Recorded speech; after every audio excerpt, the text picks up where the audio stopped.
Kurt Busch might not be done driving yet. Jimmie Johnson's new number might possibly have been leaked. And we've got a driver in the 24 Hours of Daytona from NASCAR. Let's talk about it. Coming up next.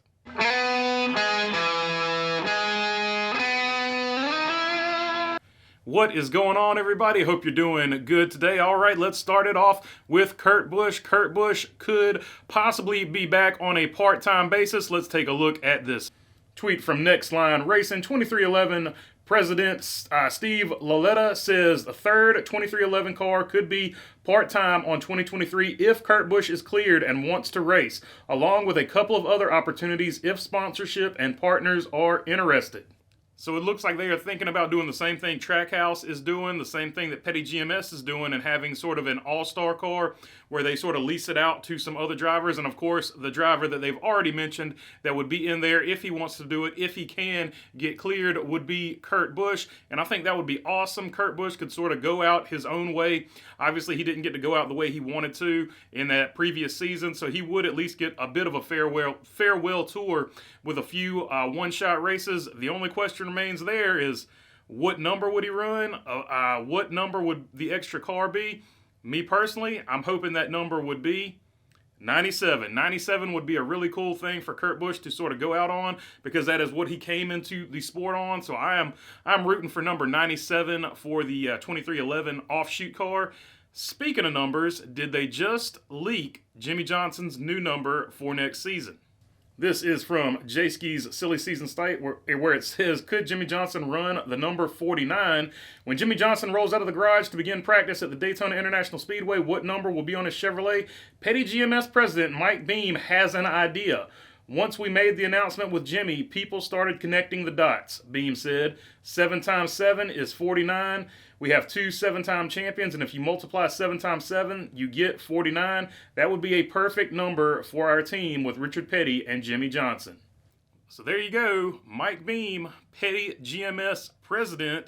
Basically, I don't know how any other way you could really take that. If he is leaning towards 49, it seems like 49 is a pretty solid guess as to that's going to be, you know, the next number for Jimmie Johnson. Of course, other people have mentioned the 44 because it's a Petty. Petty ran 44. Jimmie Johnson ran 44 in ASA or whatever.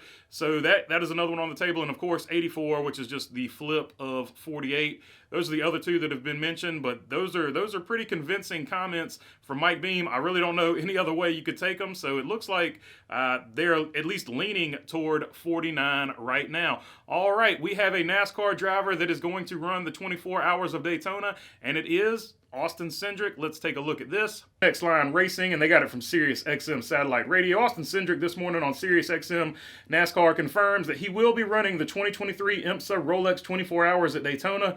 Details are to come on which team he will compete with. So there you go. You heard me talk about it on the live stream, and I couldn't remember where I read it or heard it or saw it. I heard it apparently on Sirius XM Radio when I was in somebody else's shop, because I going to be honest with you, I can't afford to be spending money on Sirius XM Radio right now as it stands. But that is where I heard it. It was on Sirius XM Radio. So Austin Cindric will run the 2023 24 Hours of Daytona. We just don't know the details of it yet. So we do know we have at least one NASCAR driver. Expect some more announcements on down the line as it gets closer to the actual event, because that's when they like to announce who all is going to drive what to sort of hype up the event. So I would expect at least maybe one or two more NASCAR drivers, or at least one or two more superstar drivers from other series to be announced later on. All right, and finally, we've seen in the past classic channels like ESPN Classic where they show classic sports. It looks like NASCAR is going to do the same thing, and what ramifications this has is anybody's guess, but let's take a look at this from NASCAR Man on Twitter. If you're not following NASCAR Man on Twitter, you're really missing out. NASCAR filed a new trademark in the past week, NASCAR Classic, in details sanctioning racing events, an online database featuring historical rulebooks and licensing historical specifications to third parties for use in racing events. Entertainment services, namely conducting motorsports racing events, regulating, governing, and sanctioning motorsports racing events, providing an online database featuring news and information regarding motorsports via computer information networks, global networks, and wireless networks. Entertainment services, namely programs featuring motorsports racing and news, information and developments regarding motorsports racing, all rendered through television and radio, providing an online database featuring historical technical specifications and historical rulebooks pertaining to motorsports and motorsport series. Entertainment services, namely providing a website featuring historical technical specifications and historical rulebooks pertaining to motorsports and motorsport series. Entertainment services, namely licensing historical technical specifications, historical rulebooks pertaining to motorsports series to third parties for use in connection with regulating, governing, sanctioning, and conducting motorsports racing events. So there you go. It looks like they're covering their bases. It looks like we're going to get a NASCAR Classic TV channel. We're going to get probably a NASCAR Classic website, and it looks like there will be some at least retro events where they will have old cars, old specification cars, some type of sanctioning series where they have throwback cars essentially, and you'll see that there. And of course they've also said that they're going to do that in basically what I took from it is the digital racing realm. So like iRacing and stuff like that, they would have technical specifications to other past rule books and series and stuff like that, kind of like they do already with the 80s, the sort of the cars they have from the 80s. You could possibly see them go back and go further than that. So they already had that side of it, but they just added that in that. So NASCAR Classic is now just a branch of NASCAR LLC as well. So now they have a division specifically for classic stuff. And the only concern that a lot of people have been sort of worried about, and I don't think it's going to be a real concern, but some people have raised it, so I will mention it.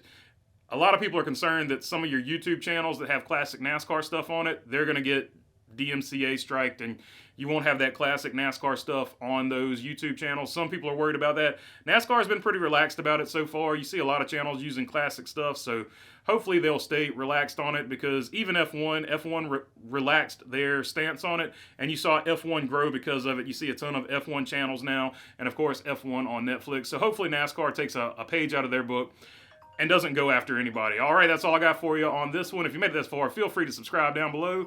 If you got a comment or anything like that, leave it down in the comment section. And other than that, I'll catch you next time. Peace. And I guess I'll answer this phone. It always rings every time I'm doing one of these. I'm just going to leave it in this one.